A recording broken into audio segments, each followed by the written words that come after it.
지금 국민의힘 의원님들이 대체 토론 시간을 빙자해서 의사진행 발언을 하고 계시는데 그 내용도 틀렸습니다. 형식도 틀렸지만 일단 한두 가지 말씀드려 볼까요? 오늘 아침에 소위하고 오늘 2시 반에 전체 회의하는 것은 어제 여야 간 합의가 있었습니다. 그 합의를 모르고 10분 전에 통보받았다라고 하시는 것이 잘못된 것이고 국회 운영에 대해서 조금 더 공부하셔야 될 것 같습니다. 네. 자, 그리고 또 오전에 대한민국 사법 체계를 뒤흔드는 법 2개를 1시간 만에 처리했다라고 하는데 이 얘기도 틀렸습니다. 좀 제대로 알고 얘기를 해주셔야 될 것 같은데요. 2개가 아니라 그 중에 하나는 법원조직법이고 법원조직법은 여야 합의 처리했습니다.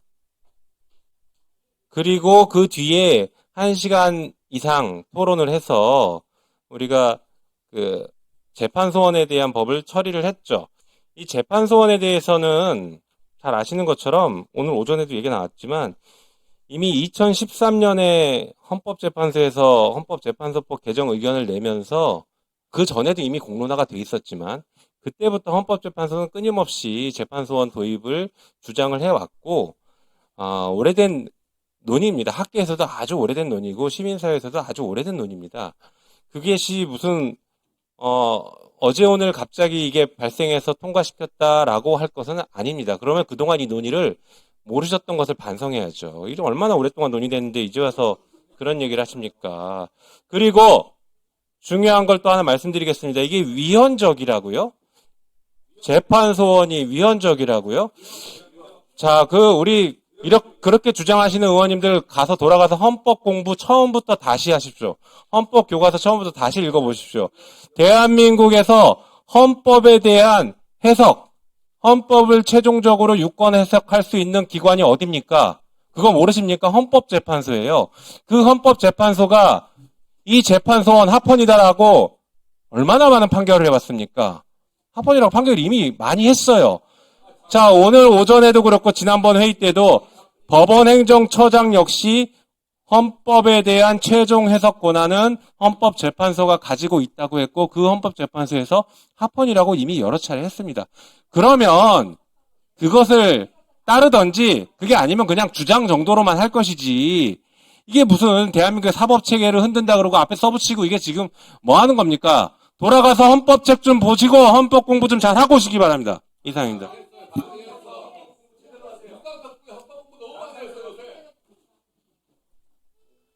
네, 최혁진 위원님. 네, 오늘도 시작부터 계속 회의 방해만 하고 계시네요. 제가 이제 어제 사랑니를 뽑았기 때문에 지금 작은 목소리로 얘기를 하겠습니다. 적당히들 하시기 바랍니다. 뭐가 새로운 논입니까? 뭐가? 제가 법사위에 온 지 몇 달 되지도 않았는데 이거 법문도 다 외울 정도입니다. 지난번에도 엄청나게 많은 토론들을 나눴고, 예? 근데 무슨 처음 듣는 것처럼 거짓말도 좀 적당히 하시면 좋겠다라고 말씀드리고요. 국민들이 보고 있습니다. 창피하지 않습니까? 예? 뭐가 처음이라고 논의를 하세요. 무슨 간사 선정, 제가 수도 없이 얘기했습니다. 공직 이해 충돌 있는 사람 내세워가지고 간사해달라고 목리 부리는 거 국회의원 시기나 되는 분들이 그런 거 하시면 안 되는 거죠.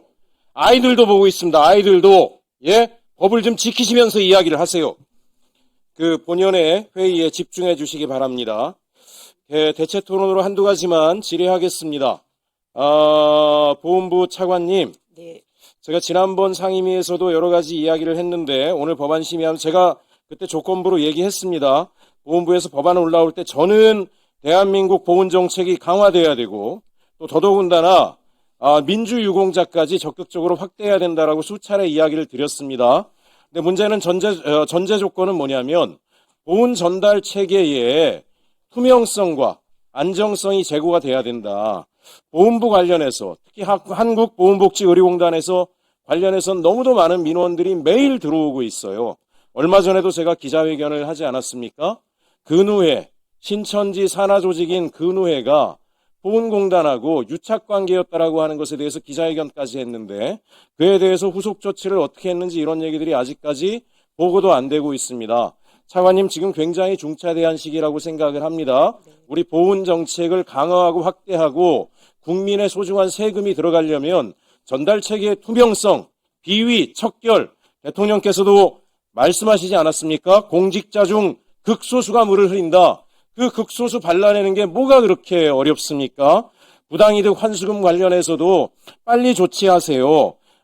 뭐 6개나 되는 요양원이 한 건데 책임자를 찾기 어렵다. 기관이 한 거니 개인에게 책임을 물을 수 없다. 지시한 자가 있을 것이고 이행한 자가 있을 것이고 거기에 수십억의 피해가 발생했으면 누군가는 분명히 책임을 져야 되지 않겠습니까?